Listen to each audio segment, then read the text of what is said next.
what appealed to me about the project, for me, it honestly starts with the dialogue that Jonathan Glatzer wrote. He is like a modern day Shakespearean writer, in my opinion. Like the profoundness of the language he uses is just untouchable. No one else has the intellect and articulation of these ideas better than Jonathan Glatzer.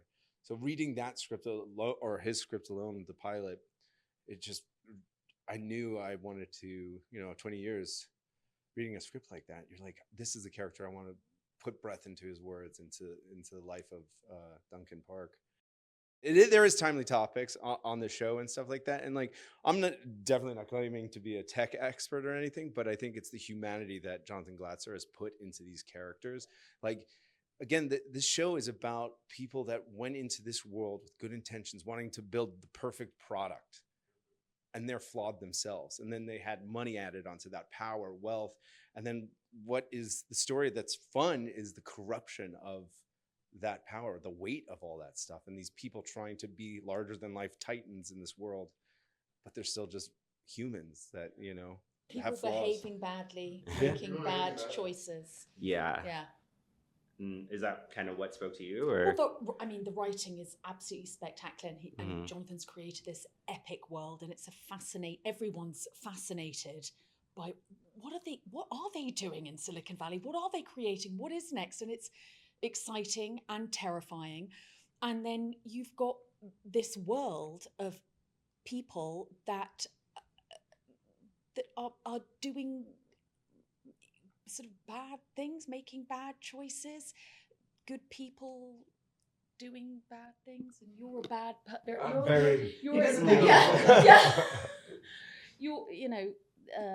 Billy's character is just completely magnetic, and Billy inhabits that and is just this dangerous not villain, you're just this sort of like volt of electricity through the show that drives humanity of these people that, again, started off with good intentions, and then just the power and money and corruption of what that world kind of is got to these people. You want to say anything here? I do. I think that what's so fascinating is what these guys are saying is the humanity of these people, that this Silicon Valley and what comes out of Silicon Valley, and as Jonathan likes to say, and their 7.5 billion customers, that we now are such a part of our lives that there's a real value in going back and saying, wait, how did this happen? Who are these people? This isn't a given. It feels so inevitable at this point, but it's like there are still real people making these decisions and giving us these things, and sometimes their motivations are pure, and sometimes they're not, and they're flawed people. But it's really fascinating, especially with Jonathan's ability to write and look at psychology and say, how did we get here, and where are these people going, and who exactly is leading us? And it's just very, very human, which actually makes it more fun and terrifying. I always believe this with every character that I've played or built, is that no one's a villain in their own story, and they're trying to operate the best they can, and from the purest place they have in themselves. Yeah, I don't know. I think I had a fork in the road very young in my career, and it was like, play the boring leading man role or play the interesting, unique, flawed human that excites me, and like opportunity that people aren't perfect, and I love showing those parts of them. Billy is so great. I just interrupted you, but I'm. You didn't say You're anything. great. I just want like this. Yeah. I just want like that. You just do that. Yeah. It's like a reflex. You go. Okay. Go. I was just gonna say that Billy is so great at capturing this. It feels to me just what happens like when these privileged boys grow up. These boys who have been told that they're exceptional, and you see that, but they're not, maybe. And it feels, at least this is how I see when I watch your character, and I think of the people who we see now that are kind of leading us to the edge of this cliff in technology. There's a commonality that feels like they're stunted boys, and they were sort of like snowflakes, and they're very fragile and very delusional, but very, very driven. And I feel like if he ever got quiet with himself, he probably would just collapse because he'd have to look at mortality. And I think that feels like a thread through the show to me too, through with all of these people. But Billy's like, that character is just is the sort of a consolidation of like all just the height of that fragility. And sorry, Rob, go.